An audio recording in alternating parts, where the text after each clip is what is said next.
empezar la clase. ¿Ya? Entonces, como ven ahí, hoy empezamos el sistema respiratorio, la primera parte, que ya fue adelantada la semana pasada. Entonces, empezamos tórax, sabiendo cómo debemos informar una placa radiográfica.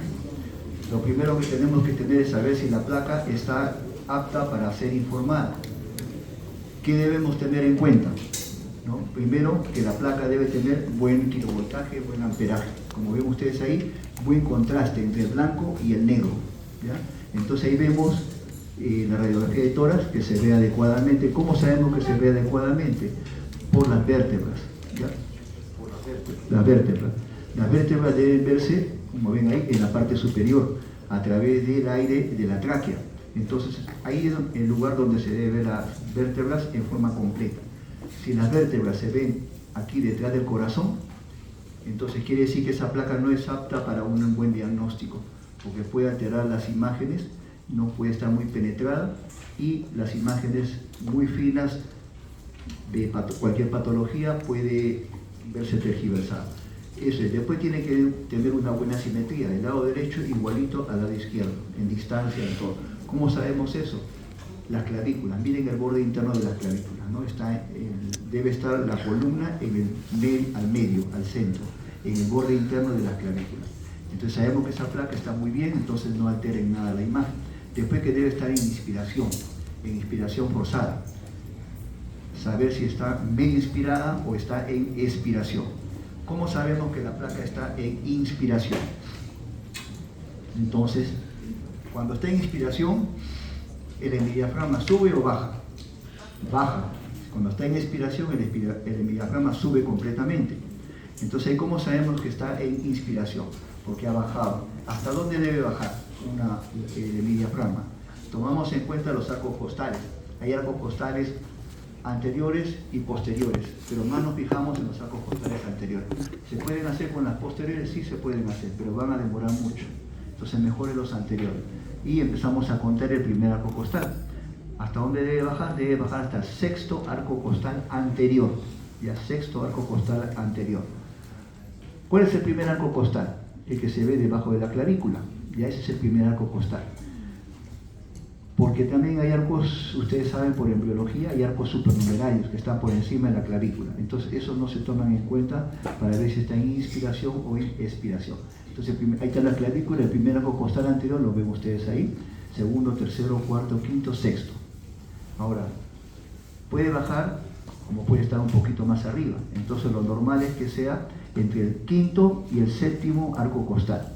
Depende si la persona tiene una contextura delgada, es deportista como ustedes. Cuando son jóvenes uno inspira bastante. Ya cuando son un poquito subiditos de peso, entonces el hemidiafragma no baja hasta el sexto arco costal, baja hasta el quinto. Por eso es que se toma en promedio el sexto, pero puede bajar entre el quinto y séptimo arco costal anterior. Entonces vemos que ahí está en inspiración correcta, perfecto. Después ya está ver la penetración. La vértebra, como ven ustedes, se debe ver hasta casi por encima del esternón, del maluco esternón, que es el cuarto arco costal dorsal, ¿ya? Y después la línea media debe estar al centro exactamente. Después tenemos que ver el estudio sistemático de la placa, ¿no? Ver ahí los huesos que conforman. Entonces, para esto dividimos nosotros el tórax en tres partes: tercio superior, tercio medio y tercio inferior, para poder evaluarlo y ubicar las imágenes más que todo, ¿no? Vemos ahí el tercio superior, una línea horizontal a través más o menos de arco aórtico, ¿no? Vemos ahí la clavícula. Entonces, lo que esté por encima de la clavícula se le llama vértice. Algunos libros lo llaman apical. Entonces, no se extrañen que sea vértice, apical, puede tener varios nombres, ¿ya? Entonces, lo que está encima de la clavícula es la zona apical o vértice. Lo que esté debajo de la clavícula es la zona subclavicular. Entonces, el tercio superior está dividido en dos partes: la zona supraclavicular y la infraclavicular, o vértice infraclavicular, como lo llame el autor. Después, el tercio medio. El tercio medio está comprendido entre la tercera parte, divídala, entre el arco aórtico y la mitad de abajo, ¿no? Entonces, ese sería el tercio medio. ¿Qué cosa comprende, el tercio medio? ¿Qué cosa comprende el tercio medio? Dos zonas: la que está cerca de los ilios, por eso que le llaman la región iliar, la cerca de los ilios, iliar derecho, iliar izquierdo, y la zona que está por fuera de esa zona, los libros le llaman zona parailiar, pero se acostumbra a llamar generalmente en los hospitales, en todo sitio, la zona axilar, es más fácil de ubicar. Entonces, iliar y axilar, o iliar parailiar, ¿ya? Derecho e izquierdo. Y por último, el tercio inferior, que son las zonas basales, ya la zona basal. Después, ¿qué más debemos ubicar? Ver ya todo lo anterior, que esté en inspiración, lo principal es que esté en inspiración. Después que se vea bien la zona apical y la zona basal. Ya los ápices, vean ustedes que ahí en la parte superior ha sido cortado un poquito. Entonces el tecnólogo ha cerrado un poco los campos y lo ha presentado así. Eso está mal hecho, porque pueden haber ocasiones en que hay aire dentro del pulmón que se llama neumotórax, y en la región superior pueden haber pequeña cantidad de aire, que por eso viene el paciente, por el dolor que tiene. Jugando fulbito a veces uno hace un esfuerzo máximo y el aire puede penetrar en la pleura.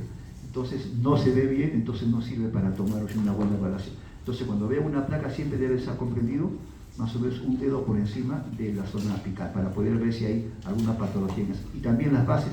Vean ustedes que los senos costodiafragmáticos en las bases se ha borrado la puntita. Entonces eso no sirve para hacer una buena evaluación porque puede haber un derrame muy pequeño. Recuerden que en pregrado lo que se acostumbra es enseñar las imágenes groseras, ¿no?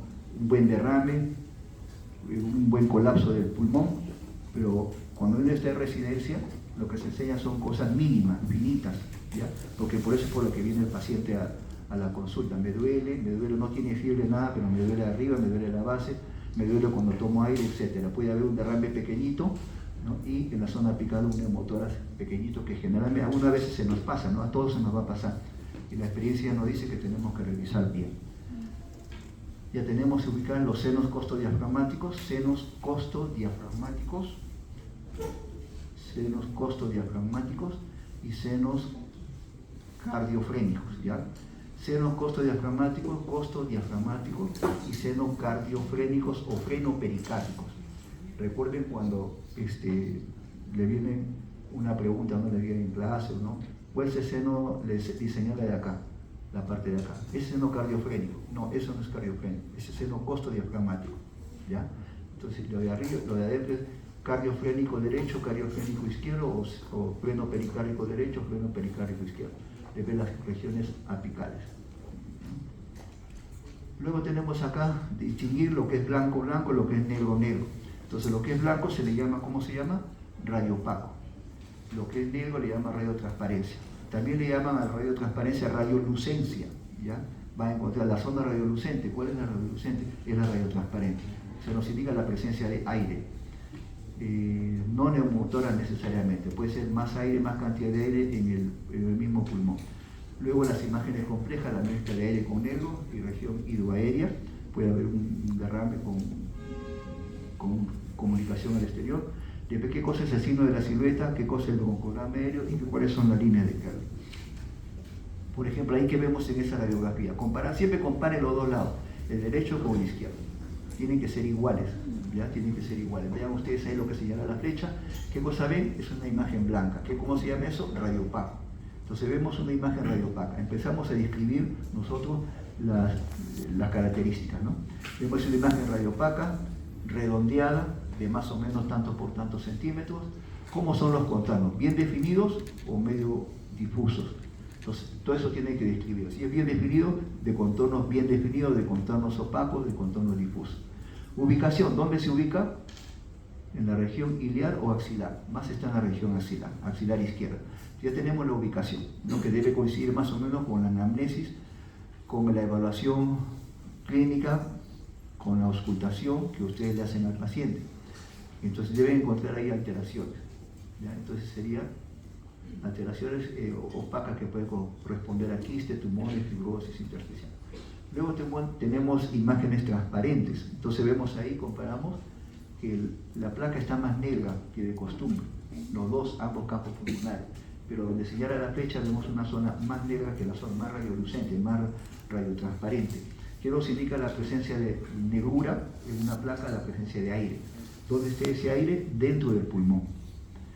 ¿Colapsa el pulmón? No lo colapsa, entonces no está entre la pleura, ¿no? Entonces, ¿dónde está? Dentro del pulmón. ¿Se ve el pulmón dentro? Sí, se ve el pulmón dentro, ¿ya? Se ve el pulmón dentro, ya se ve un trato del pulmón. Entonces eso ya se llama enfisema. Hay aire atrapado dentro del pulmón que está cada vez más grande. Por eso es que empieza a empujar, ven ustedes, empieza a empujar los contornos, ¿no? Y cada vez lo va a empujar más. ¿Sí? Y puede hacerse una bula tremenda, ¿ya? En los otros también hay, mire, que por el aire el diafragma empuja el diafragma hacia abajo. Al otro también hay enfisema atrapado. El corazón es un paciente fumador seguramente, ¿ya? Entonces, paciente fumador. Luego tenemos las imágenes complejas, aire y opaco. Vemos ahí que hay un nivel hidroaéreo. Si hay nivel hidroaéreo, ¿qué nos está diciendo eso? Que está en comunicación con el exterior. Posiblemente ha sido una imagen radiopaca, redondita, y se ha abierto al exterior y ahora tiene un nivel hidroaéreo, ¿ya? Todo eso tenemos que ir descartando con la anamnesis para ver qué posibilidades diagnósticas nos puede dar esa imagen. La ubicación, ya saben ustedes, región subclavicular, adyacente al mediastino, ¿no? Como si nivel hidroaéreo, es la imagen compleja. Luego tenemos el signo de la silueta. ¿Qué cosa es el signo de la silueta? El signo de la silueta quiere decir en radiología que toda opacidad en contacto con otra opacidad pierde ese contorno, ¿ya? Se anulan esos contornos. Ese es el signo de la silueta positivo. Para poder corroborarlo mejor, vean ustedes ahí. Hay un derrame pleural que abarca toda la zona entre las pleuras, ¿no? Y está en contacto con la silueta cardíaca. La silueta cardíaca, como ven ustedes, la ha borrado la imagen. Ese es el signo de la silueta. Toda opacidad del derrame en contacto con otra opacidad, en este caso la silueta cardíaca, ha borrado su contorno. En cambio, el otro lado, vean ustedes, se ve perfectamente el contorno del corazón, de la silueta cardíaca en el lado izquierdo, ¿ya? Entonces es el signo de la silueta. ¿Por qué causa? Por el derrame, ¿ya? Se ve en el hemidiafragma, no lo ven en el hemidiafragma, que puede estar posiblemente por el derrame empujado hacia abajo. Luego tenemos acá ese signo de la silueta negativo. ¿Por qué? Porque vean ustedes la silueta cardíaca con esa opacidad no ha borrado su contorno, ¿ya? Entonces signo de la silueta negativo. Quiere decir que esa opacidad, ¿dónde se encuentra? En la región inferior del hemitórax izquierdo. Ha borrado la silueta cardíaca. ¿La silueta cardíaca dónde se encuentra? ¿Adelante o atrás? Adelante o atrás está la silueta cardíaca. Es anatomía nada más. ¿Qué le dice su recuerdo de anatomía? Díganmelo. ¿No saben? Pregunta de examen. ¿Dónde se encuentra el corazón? ¿Adelante o atrás? ¿Retroesternal o atrás? Retroesternal. Retroesternal, ¿no es cierto? El corazón siempre se encuentra adelante, nunca se encuentra atrás, ya que no, ni lo duden. Entonces, no está en contacto esa opacidad con el corazón, entonces no está adelante, está hacia atrás. Por eso es que no borra el diafragma. Toda opacidad en contacto con otra opacidad borra su contorno. En este caso, no borra el contacto, no borra la silueta cardíaca, quiere decir que no está en contacto hacia adelante, está hacia atrás. ¿En dónde estaría? ¿En qué lóbulo? ¿Superior o inferior? Inferior, ¿no es cierto? Porque ahí tenemos más que dos lóbulos. Inferior. Entonces, silueta cardíaca, silueta negativa, el signo de la silueta negativa. Luego tenemos el broncograma aéreo. ¿Qué cosa es el broncograma aéreo? El broncograma aéreo es un bronquio lleno de aire, nada más. Todo lo que dice después lo leen si quieren. El bronquio lleno de aire, ¿ya? ¿Y cómo se nota? Porque todo lo demás está con contenido. Por ejemplo, una neumonía, todo se ve blanco, pero podemos ver en una línea negra, quiere decir que un bronquio todavía está lleno de aire. El bronquio todavía está lleno de aire, ¿ya? Entonces, eso se ve en forma parcial, ¿ya? Eso se ve cuando hay neumonía. Entonces, nos vemos una opacidad. Puede ser neumonía, pero si vemos un broncograma aéreo, eso sí es neumonía. Y mediante la auscultación, ¿qué cosa vamos a escuchar en la auscultación en una neumonía? ¿Crépitos o subcrépitos? Crépitos, ¿no es cierto? ¿A la inspiración o la expiración? A la inspiración, correcto. Entonces, vean ustedes, para eso sirve la semiología que están aprendiendo ustedes. Todo eso va a corroborar. El hecho de que no se vea el broncograma aéreo no descarta la neumonía. No siempre se ve el broncograma aéreo. Conforme pasen las horas puede desaparecer porque el aire se empieza a moverse también, ¿ya? Ese es el broncograma aéreo. Acuérdense usted que la caracterización de la lesión. Caracterización quiere decir cómo informan ustedes esa imagen, ¿ya? ¿Cuáles son los caracteres de esa? ¿Qué cosa ven ustedes ahí? Descríbanlo. Opacidad redondeada con presencia de nivel hidroaéreo. ¿Cómo son los contornos de la opacidad? Los contornos del grosor de lo que envuelve esa opacidad. Es gruesecito, más o menos tantos milímetros. Cuando es más de 15 milímetros para arriba, hay 90% de posibilidad de que sea maligno. Cuando hay menos de 1 milímetro, es completamente benigno. ¿Ya? Entonces, de acuerdo a la grosor de la pared, también se va haciendo el diagnóstico, la sospecha si es benigno, maligno o qué tipo de lesión es. ¿Ya? Entonces vemos ahí, después su ubicación, dónde se encuentran, los contornos, el tamaño, ¿no? Y al final establecemos las posibilidades diagnósticas, como por ejemplo ahí vemos, puede ser un absceso pulmonar que sea abierto o un diagnóstico de neoplasia ulcerada. Eso lo dice ya la anamnesis, el estudio clínico y la revisión del paciente. Luego tenemos qué tipo de evaluación vamos a hacer, la radiografía de tórax. Entonces tenemos ahí contacto, la radiografía de tórax se toma en antero-posterior o póstero-anterior. Póstero-anterior, ¿por qué? ¿Por qué se toma póstero-anterior y no antero-posterior? Es por cuestión del tubo de rayos X. El tubo de rayos X, cuando es tórax, ¿a qué distancia debe tomarse? Los libros dicen entre 1,80 m y 2,20 m. Generalmente la mayoría dice 2 metros. Lo más lejos posible, porque esa es la distancia en que los rayos X al llegar al cuerpo humano se vuelven casi paralelos, entonces el tamaño del corazón va a salir lo más normal posible al tamaño normal. Si yo pongo el tubo a 1,5 m de distancia, el rayo va a entrar así, entonces va a salir magnificado. Ya se magnifica. Por eso es que se toma en póstero anterior. El corazón va pegado a la placa, por lo tanto va a salir a un tamaño normal. Correcto. ¿Cómo sabemos eso? Ahí tenemos uno antero posterior y uno postero anterior. Miren la clavícula con una V perfecta, y mientras que en otro lado la clavícula se eleva. ¿Ya? Se eleva. Por eso siempre se debe tomar postero anterior. A veces por diversos motivos el tecnólogo viene y le toma en antero posterior. No porque él quiere, porque él sabe muy bien que debe tomarse en postero anterior. El paciente debe tener alguna molestia, le dio un mareo y tuvo que agarrarlo, no lo tuvieron que agarrar de las manos. Todo eso hay que tener en cuenta para evaluar la placa radiográfica. Aquí tenemos, ¿no?, inspiración y en expiración. En inspiración baja en el diafragma y en expiración sube. Aquí tenemos ya una radiografía de tórax, empezamos a evaluar rápidamente. Está en inspiración, sí, baja hasta el sexto o séptimo arco costal. Senos diafragmático está libre el derecho y el izquierdo, arriba en los ápices no hay nada de aire, ¿no? Ha inspirado completamente. Vemos los omóplatos. ¿Están separados los omóplatos? Sí, porque no interfieren en la imagen, ¿no? Los omóplatos, ya saben ustedes, están bien al costado, lo mismo al otro lado, está bien al costado. ¿Cómo hacemos nosotros para que el omóplato se ponga bien al costado y no interfiera al centro? Entonces los codos los tiramos hacia adelante. ¿Ya? Ahí, si lo pongo frontal, ahí está atrás. Yo lo quiero poner adelante, lo pongo hacia adelante. Lo jalo a los costados. Hay pacientes que no pueden hacerlo, entonces desde el momento que toman ustedes la placa están viendo si el paciente, si el omóplato se encuentra al centro o está separado. Si está separado quiere decir que puede moverse bien, ¿ya? Puede moverlo bien. Correcto, el tamaño del corazón está bien. Ya. Luego tenemos la anatomía radiográfica, esto es lo que hemos visto, los negros, cuando se va viendo los negros negros, los blancos blancos. De los campos pulmonares, ¿qué cosa es lo que se ve? ¿El cartílago se ve? No se ve. Lo pueden ustedes ver en las articulaciones, entre hueso y hueso está transparente completamente. Quiere decir que el cartílago no se ve, ¿no? Después, ¿qué más? Las paredes de los bronquios, ¿qué tienen?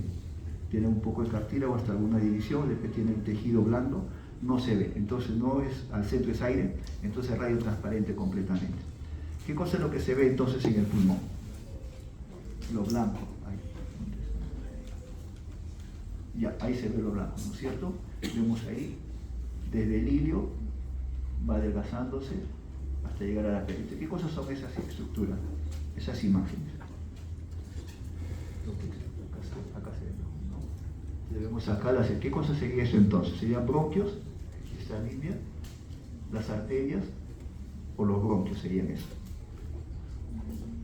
Los bronquios tienen aire, por lo tanto no se van a ver. Entonces, ¿qué es lo que estamos viendo cuando vemos esas imágenes? Vasos. ¿Por qué se ven los vasos? Sangre.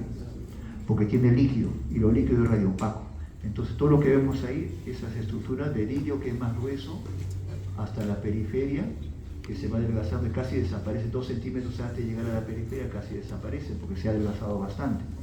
¿Ya? Entonces lo que vemos ahí son los vasos. Lo que vemos ahí es el recorrido de los vasos, no vemos los bronquios.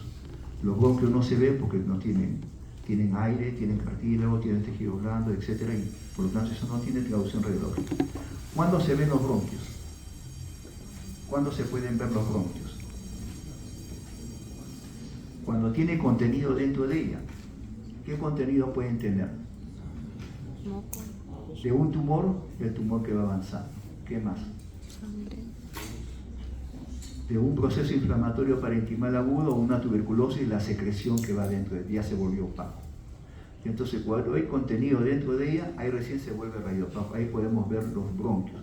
Nosotros seguimos aquí en la radiografía la dirección de las arterias, o de los vasos, mejor dicho, la dirección de las arterias, en este caso la arteria pulmonar, la dirección de las arterias, ya seguimos. ¿Por qué seguimos la dirección de las arterias? ¿Dónde van ahí en esa radiografía la dirección de los bronquios? Va al costado de las arterias. Siempre en la radiografía, bronquios y arterias van juntos. Las venas van separadas, ¿ya? En diferentes sitios. Siempre es así. Bronquios y arterias siempre van juntos, por eso es que seguimos instintivamente decimos que eso es el bronquio. No, no es el bronquio, son los vasos, ¿ya? Entonces, ¿cuándo se ve el bronquio? Cuando tiene contenido. Mientras no hay contenido, no se haga ninguna opacidad. Ya, esto es lo que decía. Ya, dividimos, ya hemos dicho en antes adelantado, en 3 partes, ¿no? Región superior, media e inferior. Región superior, vértice, región subclavicular, región media, iliar, parailiar o axilar y las bases. Ya, ahí tenemos las 3 partes que veo que están en sus guías, ¿no? Tercio superior, tercio medio y tercio inferior. En el tercio superior vemos ahí la región apical o el vértice, la región infraclavicular. Note usted que siempre debe ser simétrico los 2 pulmones. Casi no hay nada, no se ve nada, parece que hubiera neumotoras, pero no hay neumotoras. Se ve muy finamente los vasos, ¿no? Entonces en la región apical es muy transparente. La región subclavicular ya empieza a verse los vasos un poquito gruesos, ¿no? De la zona de los cilios que están yendo hacia la periferia, y se ve la imagen en cañón de escopeta, que ahora lo vamos a ver. La región de los cilios, el tercio medio, iliar, la región de los cilios, ya los vasos más gruesos, y para iliar, recuerden que siempre 2 centímetros antes del borde de... 2 centímetros antes del borde externo, casi desaparece todo, en todo el pulmón, ¿ya? Y las bases, los senos costodiofreumáticos, etc. Luego tenemos ahí los vértices, que están por encima de las clavículas, normalmente es transparente, ¿no? Y está atravesada por la primera cosa. No se aprecia, casi no se aprecia, se ve muy finamente, pero no se puede apreciar. Ya vemos aquí la región apical, en la región inferior ya puede verse un poco ya los vasos, un poquito más gruesos, pero puede ver, siempre debe ser simétrico en los 2 lados. Luego tenemos el tercio medio, ¿no? La región, perdón, el tercio, la mitad, el borde inferior de la región subclavicular. Ahí se ve la imagen en cañón de escopeta. ¿Qué cosa es la imagen en cañón de escopeta? Lo que ven acá,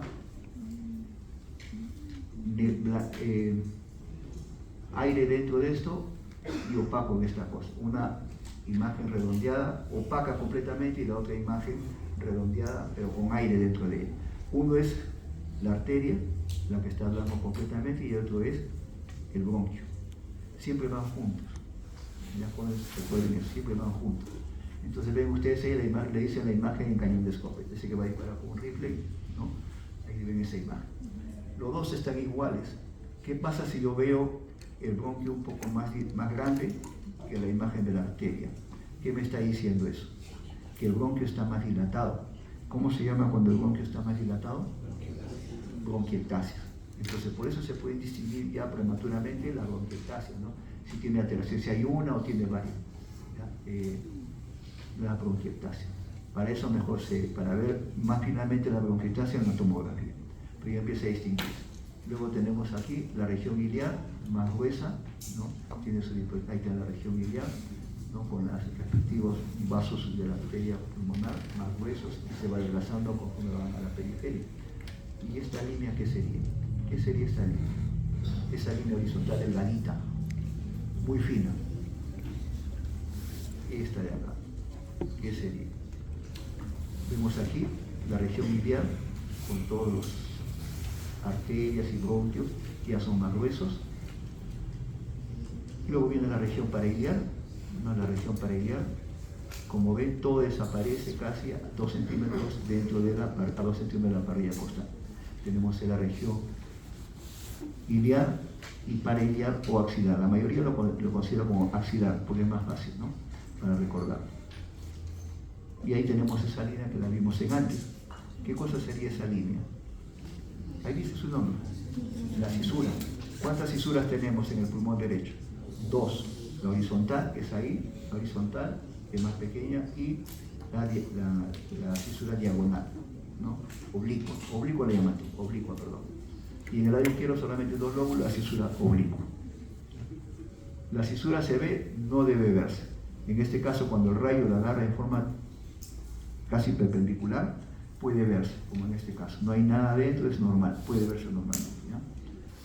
Luego tenemos las bases, que no tienen mayor trascendencia, todo actúa en conjunto. Tenemos ahí las bases, con el seno cardiogénico, seno pericárdico, y la vena cava inferior, que es la 5, como ven ustedes ahí, la vena cava inferior al otro lado, el 5, que es la vena cava inferior, la grasa pericárdica, es la grasa pericárdica, ¿ya? Luego tenemos aquí el estudio sistemático del pulmón. Buscar con lo que hemos revisado antes, los blancos blancos, los negros negros, las selecciones elementales, transparentes, complejas, y tratar de visualizar alguna imagen para poder describirlo. El TEM de la tomografía espiral multicorte. Ya no se llama tomografía espiral multicorte, nada, ahora le llaman TC, tomografía computarizada. Se acostumbra a poner así en los libros, ya, TC. Pero antes, al principio era tomografía de alta resolución, porque se daban cortes finos. Los primeros tomógrafos no daban cortes finos, cortes muy distanciados, de 1 centímetro de distancia, de 1 centímetro, 1 milímetro. Ahorita ya un corte muy finito donde se puede ver el lobulillo pulmonar secundario. Anteriormente no se veía eso, ¿ya? Entonces cada vez se perfecciona más. Ven ustedes ahí qué cosa debe verse en la tomografía espiral. Se pueden ver ya los bronquios, arterias, venas, cuando hay algunas complicaciones, parcialmente el intersticio normal, lóbulo pulmonar secundario y las cisuras pleurales. Las arterias se visualizan como van a densidad de agua, cortes axiales, permite visualizar el cañón de escopeta, etc. Todo lo que hemos dicho en antes. Entonces aquí tenemos una imagen aquí abajito que se llama el lobulillo pulmonar secundario, que tiene forma de un pentágono, puede ser un octógono, un hexágono, lo que sea. Pero se ve. ¿Por qué se ve el lobulillo? Normalmente no se ve el lobulillo pulmonar secundario. ¿Por qué se ve? Vean ustedes, por las paredes que tiene alrededor, están bastante gruesas. Ya están bastante gruesas sus paredes. Ya es el lobulillo pulmonar secundario. ¿Saben lo que es el lobulillo pulmonar secundario, no es cierto? Sí lo saben. Entonces, si no lo saben, entonces revisan su libro, porque es anatomía. Ya es la misma anatomía, es la porción mínima de un pulmón. Es un pulmoncito chiquito. Ya tiene la porción mínima. Por eso se llama lobulillo pulmonar secundario. Es hasta donde se dividen todos los bronquios hasta el final, ¿no? Ese es el lobulillo pulmonar secundario. ¿Qué cosa va al centro del lobulillo pulmonar secundario? ¿Qué cosa va al centro?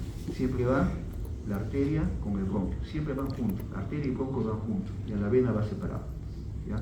Entonces llega ahí al centro, la arteria con los bronquios, entonces los alvéolos deben estar aquí en esta zona. Como llega la arteria, llega la sangre con oxígeno o con CO2. Con CO2, ¿no es cierto? Recuerden que las arterias salen ¿de qué ventrículo salen las arterias? Si lleva sangre con CO2, ¿qué ventrículo sería? Derecho, ¿no es cierto? Lleva derecho, ¿ya? Entonces todo eso hay que deducir, empezar a deducir con todos los conocimientos que ustedes ya tienen de anatomía. Si no lo saben, no importa, porque uno se olvida siempre, yo también me olvido, tengo que recordar. Entonces recordamos eso. Entonces, por consecuencia, los alvéolos deben estar en esta zona del lobulillo, ¿no? Hay un montón de lobulillos por todos sitios, entonces ahí deben estar los lobulillos. Entonces, ¿la vena por dónde va? Por la pared. Hacen el intercambio en esta zona y la vena recorre ya con sangre oxigenada por la pared, por un lado, y el linfático por el otro lado, ¿ya? Entonces el linfático corre por un lado y la vena por el otro. Y ahí está señalando la vena, ¿ves? Por la pared que sale, y el linfático no lo han puesto, ¿ya? Entonces, ¿qué es el intersticio? ¿Ya? ¿Qué cosa es el intersticio? ¿Saben? ¿Se acuerdan ustedes qué es el intersticio? El intersticio no se ve radiográficamente, se ve cuando se llena de contenido. Como antes vimos el lobulillo pulmonar secundario, hay líquido, normalmente no debe haber líquido, en ese caso sí había líquido. Tenemos acá, el intersticio consiste en un continuo de tejido conectivo de todo el pulmón en el que distinguimos tres tipos de intersticio. El intersticio peribroncovascular o el intersticio broncovascular, peribroncovascular, el intersticio parenquimatoso o acinal, que está alrededor de los alveolos, y el intersticio conectivo subpleural, que está cerca de la pleura. Antes lo hemos visto, ¿no? En el lobulillo pulmonar secundario. Entonces tenemos acá, ahí está el pulmón. Tenemos al centro, ¿qué cosas tenemos al centro? Bronquios y arterias, ¿no? Entonces acá se encuentra el primer intersticio, peribroncovascular, ¿ya? Todo eso se divide y llega al lobulillo pulmonar secundario. Lobulillo pulmonar secundario, acuérdense, arteria y vena van al centro. Ya todo ese el intersticio pleural está aquí, lo que va alrededor de la pleura. Recuerden que la cisura se prolonga, también es pleura, entonces se prolonga también al centro. Por eso hay la cisura oblicua y la cisura horizontal. Luego tenemos acá está el lobulillo pulmonar secundario, la mínima expresión, uno de ellos, luego 2, 3, 4, 5, un montón, ¿no? Y entre los septos interlobulares, entre lobulillo y lobulillo, ahí es donde se forman las líneas de Kerley. Entonces tenemos ahí el intersticio intralobar al centro, el intersticio peribroncovascular y el intersticio pleural. El intersticio pleural, todo alrededor. Entonces, acá tenemos, por ejemplo, el alveolo pulmonar, que lleva el oxígeno. Acá tenemos la membrana basal, ¿no?, del endotelio capilar. Sale el CO2, pasa por el intersticio, que es una capa muy delgadita, ¿no? Y ellas hacen el intercambio y regresan por su respectivo vaso. ¿Ven? Aquí está el lobulillo pulmonar secundario, un resumen. Nos vemos al centro, la vena el bronquio con la arteria, ¿ya? Son centros lobulares. El bronquio con la arteria, ¿no? Y la vena por un costado, el lobulillo pulmonar retorna. Y el linfático por el otro lado. Y acá el intersticio pleural, que se pone en esa capa, ¿no? Entonces tenemos el intersticio peribroncovascular alrededor de toda esta zona hasta los cilios, ¿no? Y luego tenemos el intersticio interlobular, que está acá donde están los alveolos, están aquí adentro, y el intersticio subpleural. Son los tres intersticios que tenemos, ¿ya? Siempre recuerden eso.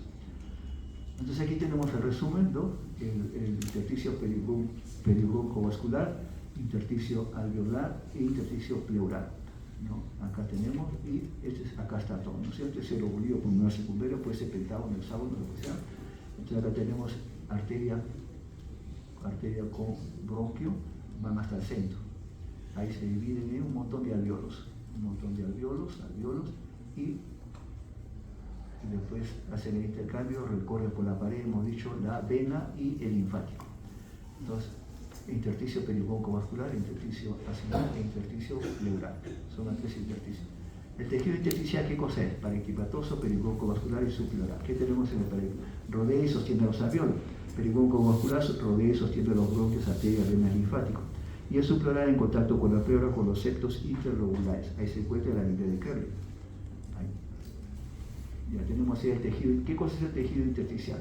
Normalmente no se ve. ¿Cuándo se ve? Cuando cae agua dentro de ella, aumenta la presión y sale más líquido, hay inflamación, hay fibrosis, hay metástasis o enfermedades granulomatosas. Las enfermedades granulomatosas que ocupan el intersticio, ¿ya? Y que originan el aumento del espesor de los distintos componentes del tejido intersticial. Eso después lo recuerdan en su casa. Tenemos ahí el patrón intersticial. Tenemos el patrón intersticial, los signos principales: radiopacidades nodulares, que son micronódulos, los micronódulos de intersticial, ¿no? Hay la tuberculosis micronodular, biliar, lo que le llaman, ¿no? Tuberculosis biliar, ahí está, opacidades nodulares. Nodulares le dicen ya por inercia, pero son micronódulos. Luego líneas septales y reticulares, luego se encuentran también las líneas A, B y C de Kerley y la imagen empanada. Por ejemplo, aquí tenemos en esta radiografía, ahí. Ya tenemos en esta radiografía, miren cómo está el parénquima, ya como una imagen, como si fuera arenilla fina, una imagen le llaman de vidrio esmerilado, le llaman los libros, no el vidrio esmerilado. Ya no es más que el intersticio que está comprometido, nos puede dar imágenes nodulares, fibroreticulares, ¿no? Y micronodulares. Luego tenemos acá las líneas A de Kerley. ¿Qué cosas son las líneas A de Kerley? Son radiopacidades lineales de 5 centímetros más o menos de longitud, un poquito menos, un poquito más, ¿no? De 1 o 2 milímetros de espesor, por eso que se ven ahí, lo está señalando, ¿no? Es la línea de Kerr, son grandecitas. Generalmente se irradian a partir del hilio para afuera, ¿no? Corresponden a los tabiques interlobulares, ¿ya? Engrosados por edema o inflamación. Ya no dice que hay compromiso, ¿no? De inflamación en esa zona. Y son poco frecuentes. Luego tenemos acá las líneas B de Kerr. Las líneas B de Kerr son las que corren paralelo a la base, ya son chiquititos en los costados. Tiene más o menos 2 centímetros de longitud, 1 o 2 centímetros, 1 milímetro de espesor. Generalmente se visualizan algo por encima de los senos posteriorreumáticos, aquí en esta zona, abajito, ¿ya? En contacto cerca con la arteria costal. Corresponde al tejido intersticial subpleural, ¿ya? Pared del lobulio primario secundario engrosado. Luego tenemos en la imagen de la línea de Kerr en una tomografía. Hemos dicho que son paralelos a la base. Aquí estaría, acá está, vean ustedes, se ven toda esa es la línea de Kerr. La B. Y este es el resumen de la línea de Kerr. Finas capas largas de 2 a 6 centímetros se dirigen hacia los hilos, no contactan con la pleura, se distribuyen de los campos superiores y vertical. La línea B de Kerr corta de 2 centímetros de perpendicular a la pleura se observa en las bases. Ahí tenemos arriba, se debe engrosamiento de los septos interlobulares. ¿Ya? Septos interlobulares. Hace varios años pusieron, ¿dónde se encuentra la línea de Kerr? Los septos interlobulares. Traten ustedes de buscar, está bien claro. Por filtrado, puede ser neoplasia o el proceso inflamatorio. Entonces tenemos acá, en una toma, ¿qué cosa ven acá? Vean ustedes, opacidades negritas redonditas, perdón, blancas redonditas, ¿ya? Son los nódulos, pero se le dice ya micronódulos. Nódulos, cuando es alveolar, es más grande, ¿ya? Puede ser de 1 centímetro, los libros dicen de 3 a 10 centímetros.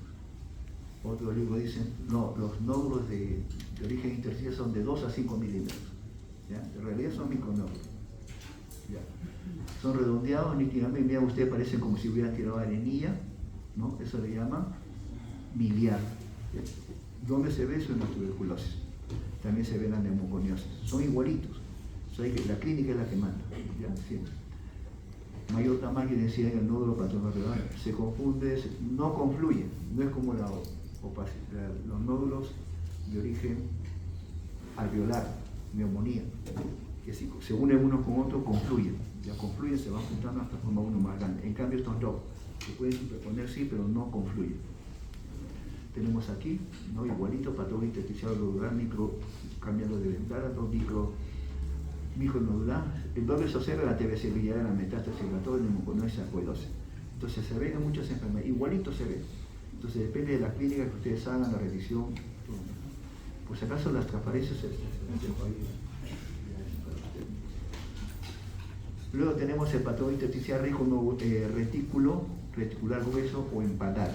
Esa es la última instancia del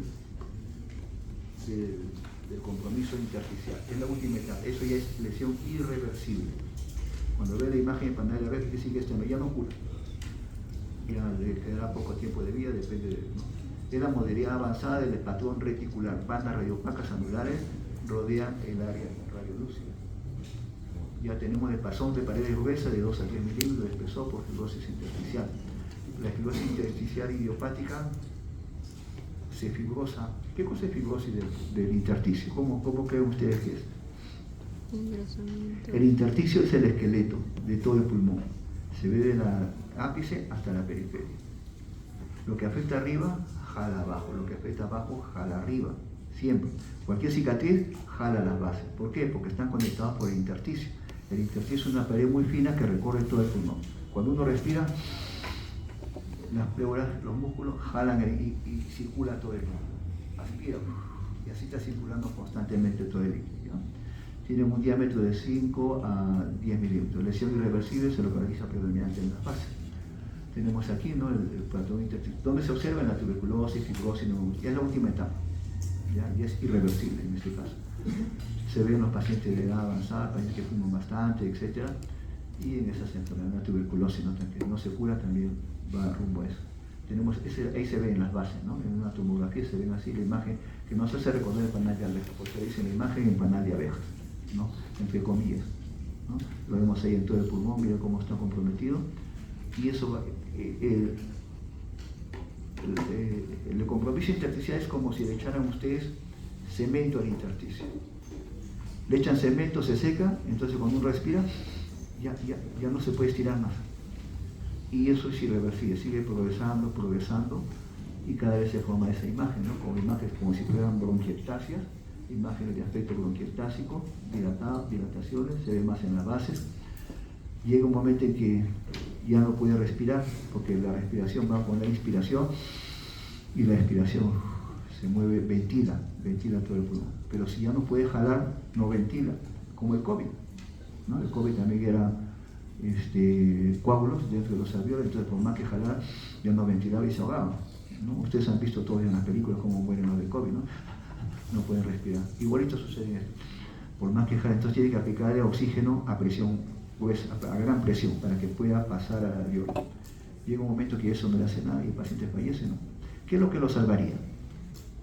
¿Qué es lo que lo podría salvar? Un trasplante de pulmón. Hay trasplante de pulmón. Una vez vi un pulmón así lleno de comprometido y el otro pulmón sano completamente, que nunca había visto en mi vida. Un pulmón sano, se han equivocado, que han hecho, han jugado, han hecho Photoshop, que han hecho. Y resulta que el paciente me dice, no, es que me han hecho trasplante. 40 y tantos años tenía, ¿no? 40 y tantos años tenía y se salvó, no sé por cuánto tiempo, no sé nada, no indagué nada, por no es mi especialidad, no sé si es autoinmune, porque lesiones hubo, pero fue con el trasplante, no había rechazo en este caso.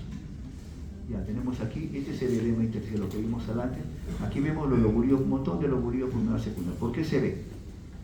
Porque tengo rosados los contornos, quiere decir eso, presencia de agua. Entonces normalmente hay agua en el intersticio, sí hay agua, acuérdense ustedes de su fisiología. El intersticio va avanzando, el líquido sale, llega hasta el alveolo y con la respiración vuelve a regresar a su sitio, ¿no? Salen por las arterias y después pasan a la vena y a través de los linfáticos. ¿Por dónde regresa el líquido? Por el intersticio, por los linfáticos, ¿ya?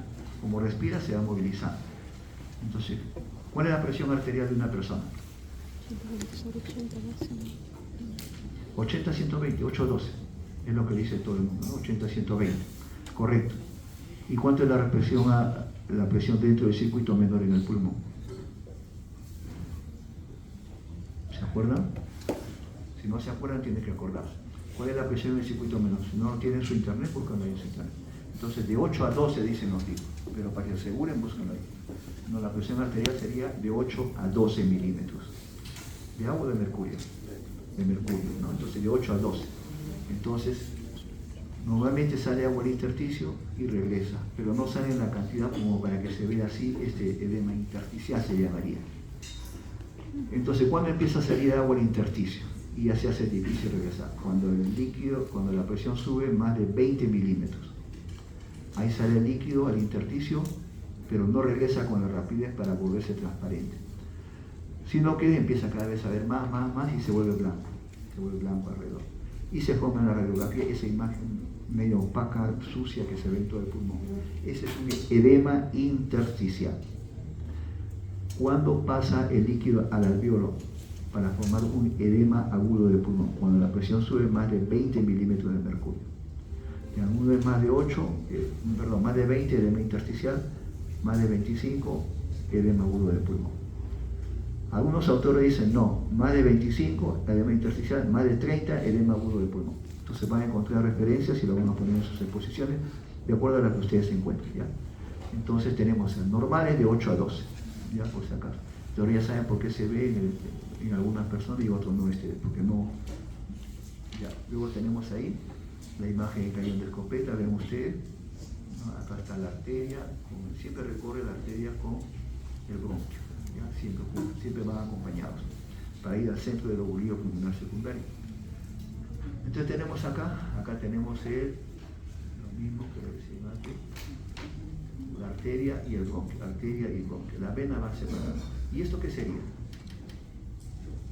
La cisura, es más finito, compárenla con los vasos, ¿no? Es más finito, como ven ustedes ahí, ¿no? En todo el pulmón, acá tenemos la otra cisura, si lo vieran en continuo, comienzan a escalar y sube, van a ver el movimiento, cómo sube hasta arriba, ¿no? Entonces aparece el lóbulo inferior, lóbulo medio, lóbulo superior y basta desaparecer de acuerdo a las divisiones que tengan, ¿ya? Entonces, acá tenemos, ¿no? La arteria y el bronquio están juntos siempre, Y ahí tenemos las cisuras mayores, lo tiene que ver el movimiento. Luego tenemos las venas, ya hemos dicho que recorren en la periferia del lóbulo pulmonar secundario, el tejido intersticial subpleural. Y acá tenemos esta imagen que está en la guía, creo que está. Le ponen esta imagen para que vean cuál es el lóbulo superior, el lóbulo medio, el lóbulo inferior, cuál es la cisura menor y la cisura oblicua. ¿Ya?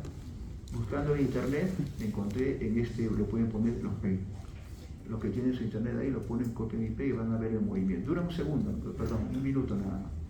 Van a ver desde los cortes de arriba, empieza a bajar y se ve el movimiento de la cisura oblicua y ponen el nombre, cuál es la cisura, cuál es el lóbulo superior, cómo aparece, desaparece, después lo va subiendo, ¿no? Entonces, un buen ejercicio, muy bonito, dura un segundo, lo ponen ustedes en su casa, o si tienen ahorita, lo mismo lo ponen como gusten. ¿Ya? Ahí les he dejado el link para que lo vean. En YouTube está, hay que buscarlo más, a veces no pierde tiempo buscando. De casualidad lo encontré. Ya, tenemos ahí entonces la anatomía de la pleura. La pleura es serosa, no tiene traducción radiológica, es pleura costal, mediastinal y diafragmática, tiene dos capas, parietal y visceral. Ya tenemos la radiografía simple, no se visualizan las prolongaciones, cisura menor y cisura oblicua. Y acá tenemos la cisura. No en una radiografía en perfil, tenemos la cisura menor o la cisura horizontal. Y esta es la cisura oblicua que viene hasta el borde posterior, todo esto. Lo que esté por debajo de la cisura oblicua es el lóbulo inferior, ¿no? Tanto en el lado derecho como en el lado izquierdo. Lo que esté por encima de la cisura oblicua en el lado derecho, lóbulo superior y lóbulo medio. El lóbulo medio, ¿en qué parte del tórax se encuentra? Interior. Ahí está. Lateral. ¿Dónde está la silueta cardíaca? Adelante, retroesternal. Donde está la silueta cardíaca está el lóbulo medio. Ese es el territorio del lóbulo medio. Si fuera el pulmón izquierdo, ¿qué cosa hay al costado del corazón? ¿Qué segmentos? En el pulmón izquierdo. ¿Qué hace las veces del lóbulo medio? ¿Cuál sería? La língula. La língula hace las veces del lóbulo medio. Entonces, en el pulmón izquierdo, la língula, ¿dónde se encuentra? Aquí, al costado del corazón. Y en el pulmón derecho, el lóbulo medio sería acá. En el lóbulo medio, lóbulo en el lado derecho y língula en el lado izquierdo. ¿Ya? ¿Qué cosa hay encima de la cisura horizontal? El segmento anterior del lóbulo superior. ¿Qué cosa hay debajo? El lóbulo medio. Lo mismo al otro lado. ¿Qué cosa hay? Ahí. Segmento anterior, segmento apical, segmento posterior. Segmento posterior en contacto con la cisura oblicua en la parte posterior. Bueno, vamos a avanzar. Si la cisura, como ven ustedes, se llena de líquido, ahí sí se va a ver. Entonces acá tenemos la cisura horizontal, ¿no? Y la cisura oblicua. Se ha llenado de líquido, hay una cisuritis. Seguramente la presión interior está muy alta, entonces, pero no lo suficiente como para llenar un derrame en los senos postdiafragmáticos, ¿ya? Entonces, cuando aumenta la presión, le hace una cisuritis, o puede haber un proceso inflamatorio, tener metástasis, etc. ¿Ya? Correcto. Tenemos acá los alveolos, vamos avanzando rápido, entonces voy a dejar algunas cosas para que lo lean ustedes. Tenemos ahí los alveolos. Los alveolos, ¿se acuerdan de su anatomía? ¿Tienen huequitos o no tienen huequitos? Sí. Sí tienen huequitos que le llaman poros. ¿Se acuerdan de su estudio de anatomía? Entonces los alveolos tienen poros, ahí. Los alveolos tienen poros que se comunican unos con otros. Se llaman los poros de Kohn. ¿Se acuerdan? Los estudiamos cuando yo también era igualito. Cuando pasé a tercero igualito estaba en la calle. Entonces uno se olvida. Ya entonces tenemos los poros de Kohn, ¿ya? Que hace que los alveolos se comuniquen unos con otros. Se puede comunicar del bronquio con el poro, sí, canales de Lambert, y de bronquio a bronquio, canales de Martin o Martin, que le llaman algunos, ¿ya? Entonces es un recordatorio para que ustedes lo revisen. Entonces, ¿qué cosa es la neumonía? Es una infección, cuando es infección, ¿no? Entonces es una infección, llega el germen, ¿qué germen llega? ¿Qué bacilo?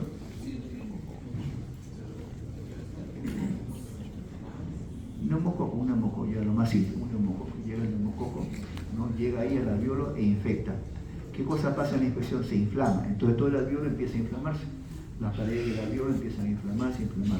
Entonces, ¿qué hace el organismo para combatir esa infección? Ahí está con tos, está con fiebre. ¿Qué hace el organismo? Cuando le sale una infección en la mano, ahí, ¿qué cosa sale? Una cosa verde que usted la plata, ¿y qué sale? Pus. Igualito pasa en el pulmón. Todo eso blanco que ven ustedes en una opacidad de contorno difuso, ese es pus. Ese es pus. Entonces, ¿por qué no se ve una opacidad delimitada? ¿Por qué? Porque la pus o el líquido está pasando de un alvéolo a otro. Pasa todos los alvéolos alrededor, por eso es coalescencia. Se juntan dos opacidades y así se juntan, pero los bordes son no difusos, sino el libro le ha puesto el nombre de algodonoso. ¿Ya? Algodonoso, ¿ya? Opacidades algodonosas. Ustedes han visto un trozo de algodón, tírenlo para que vean los contornos, son igualitos. No es contorno difuso completamente, sino un poquito opaco alrededor, ¿no? Difuso, pero mínimamente difuso, por los poros de Kohn. Los poros de Kohn, ¿dónde terminan? Donde se detiene la infección. Y ya no pasa, no hay poros. En la pleura, ¿qué pleura?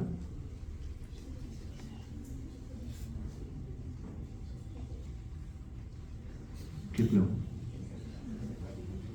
¿Ah? ¿La más cercana o la más externa? Visceral. ¿Dónde hay pleura visceral? En las fisuras. Entonces, las fisuras se prolongan, ahí se va a detener la infección. Puede ser que van a haber neumonía en el cual llega una zona, una raya, y ya no pasa. Y para arriba sí ya está medio difuso, porque llegó a la pleura diagonal, oblicua o a la pleura horizontal. Ya ahí es donde se detiene, porque ahí ya no hay poros de Kohn. Entonces, sabiendo que hay poros de Kohn, podemos establecer nosotros qué tipo de imágenes son. Correcto. Entonces, vemos ahí la división del árbol bronquial, que ustedes ya saben. Vemos ahí tronco bronquial principal derecho más chiquito, tronco bronquial principal izquierdo. Lóbulo superior, una ramita, lóbulo superior con su 3 segmentos en la radiografía en frontal. Apical posterior que se va atrás y anterior, ¿no? Lóbulo medio, acá está, que se van hacia adelante, recuerden bien, hacia la silueta cardíaca, con su segmento lateral y medial. Y lóbulo inferior, todo lo restante, segmento apical del lóbulo inferior y los segmentos basales, los 4, anterior, posterior, lateral y medial. Estos son los 4 segmentos, ¿no? Las 4 direcciones cardinales. Y en el lado izquierdo tenemos aquí el lóbulo superior, con sus 2 segmentos, ¿no? El culmen y la língula. La língula que hace la vez el lóbulo medio, superior e inferior, y 2 segmentos que aquí se han unido, el antero posteromediano. El posteromediano se han unido y queda el anterior suelto. Entonces aquí tenemos también los segmentos basales, el apical del lóbulo inferior, igual que el apical del lóbulo izquierdo, que se van hacia atrás, y los segmentos basales que ya no son 4 como el lado izquierdo, sino son 3. Hay 2 que se han unido, que se llaman el anteromedial. No, acá está. Anteromedial. Ya se han unido. ¿Ya? Entonces acá hay 3, acá hay 4. Acá hay 3, acá hay 2 se han unido, ¿no? Posterior, ápico posterior se han unido. ¿Ya? Entonces, saliendo todo eso ya podemos. Entonces, acá tenemos 2 radiografías, frontal y lateral. Hemos dicho la ubicación, ¿dónde están? Acá tenemos inspiración, miren qué bonito se ven los senos posteriores libre, completamente arriba también. Y acá, ¿dónde está el lóbulo medio? Aquí en esta zona. Este es el lóbulo medio, esta es la silueta cardíaca, siempre en esa zona. Esa radiografía lateral, derecha o izquierda. Derecha. ¿Por qué derecha? Porque los epidiafragmas están paralelos. En una persona normal, los epidiafragmas van paralelos. Independientemente de eso, porque no nos interesa cuál es el diafragma derecho y cuál es izquierdo. Entonces, este se ve en forma completa. ¿Y qué cosa hay encima de este diafragma? Que este es el derecho. ¿Qué cosa hay encima del diafragma? Nada. Entonces se va a ver en forma completa. En cambio, el de abajo llega acá y se borra. ¿Por qué se borra? Por la silueta cardíaca. Acuérdense el signo de la silueta. Toda opacidad en contacto con otra opacidad borra su contorno. Entonces el de abajo es el izquierdo y el de arriba es el derecho. Porque la silueta cardíaca que está adelante está borrando la parte que está adelante. La parte posterior no la borra, pues se ve así. ¿Ya? Aquí tenemos 2, igual de frontal y lateral. Este es lateral derecho e izquierdo. Izquierdo porque no está en forma paralela. Independientemente de eso, ¿cuál es el diafragma? Se ve hasta adelante. Este de acá y luego pasa hacia atrás. Este es el derecho, se entrecruza y el otro llega acá y se borra en la parte anterior. Entonces este es el izquierdo que se va arriba y este es el derecho que se va abajo. ¿Ya? Eso es lo importante, saber cuál es derecho y cuál es izquierdo. Ya tienen ustedes ahí. Luego tenemos acá las divisiones que hemos hecho frontal en inspiración y en expiración. ¿Ya? Acá está contando los posteriores, pero es más engorroso. Luego tenemos acá esta radiografía, esta de acá del centro, que está en expiración. Agotó hasta en el cuarto costal. Tome aire, le toman y toman el cual baja el lado derecho, no baja el lado izquierdo. Entonces, ¿qué nos está diciendo eso? Que puede haber una parálisis, en este caso una plejía del hemidiafragma derecho. Entonces, todos esos datos hay que tenerlos en cuenta al momento de evaluar al paciente, ¿no? Al momento de evaluar al paciente. Acá tenemos otra radiografía, igualito, está normal todo, y vemos acá el derecho es el de arriba y el izquierdo es el de abajo. Tenemos aquí a frontal y lateral y lo mismo igualito para que hagan sus ejercicios. Y este con sustancia de contraste. Es un examen que se hacía antes, ya no se hace ahora, pero sí de forma didáctica. Esto está en internet, ya ellos acá. Buscando, se encuentra pero demora bastante, ¿no? Vemos, antes se hacía eso, se metía una sustancia de contraste por un tubito, una sondita, perdón, hacia el pulmón. Era inocuo, después lo tosía, era solamente aparatoso nada más. Entonces tenemos ahí, ¿no? Lóbulo superior, segmento apical, segmento posterior y segmento anterior. Lóbulo inferior, segmento apical del lóbulo inferior y los segmentos basales. Y el otro lado también, ¿no? Segmento de la língula y los segmentos apicoferiores y los segmentos basales. Y este es en oblicuo, para poder discernir mejor las estructuras, tanto derecho como izquierdo, que ustedes ya lo van a revisar posteriormente. Y este es la lateral. Uno es derecho y otro es izquierda. ¿Cuál es derecha y cuál es izquierda? Solamente ese ejercicio mental nomás. El lado derecho tiene 3 lóbulos, por lo tanto su salida es diferente. Entonces tenemos acá lóbulo superior, lóbulo medio y lóbulo inferior. Entonces este es derecho. El pulmón izquierdo tiene los dos casi juntos, lóbulo superior y lóbulo inferior. Entonces por la salida podemos decir, este es el lóbulo medio, ¿no? Donde está la silueta cardíaca, y esta es la cisura, donde está la silueta cardíaca. ¿Ya? Vamos a ver. Y esta es la radiografía para la silueta cardíaca normal. ¿Ya? Entonces la silueta cardíaca normal tenemos aquí. ¿Qué sería esto? Aurícula derecha. ¿Qué cosa llega a la aurícula derecha normalmente? La vena cava superior.